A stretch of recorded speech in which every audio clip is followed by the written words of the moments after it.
வறுமை நிலையில் இருந்தால் நாம் ஒரு நல்ல இடத்திற்கு செல்ல வேண்டும் என்றால் இந்த கீரை வகையை பயன்படுத்தி பாருங்கள்.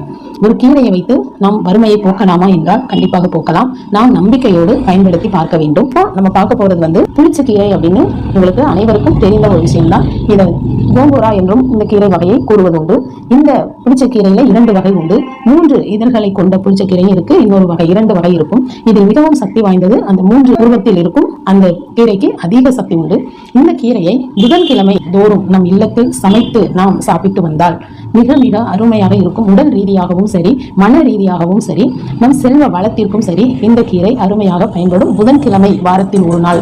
புதன் என்றாலே பசுமை அந்த நாள். புதன்கிழமைனாலே அந்த கிரகத்திற்கு அந்த பச்சை வண்ணம் அப்படிங்கிறது மிக மிக பிடித்தமான ஒன்று. நீங்க அந்த புதன்கிழமைகளில் கொத்தமல்லி, புதினா, கீரை வகைகள், பல்வேறு காய்கறி வகைகளை வாங்கி வந்து அதை நன்றாக கழுவி வைக்கிறதா இருந்தா கூட அந்த நாள் செய்யலாம். நீங்க அந்த புதன்கிழமை என்பது பசுமை நிறைந்த அந்த நாள்ல இதனை நீங்கள் செய்யலாம்.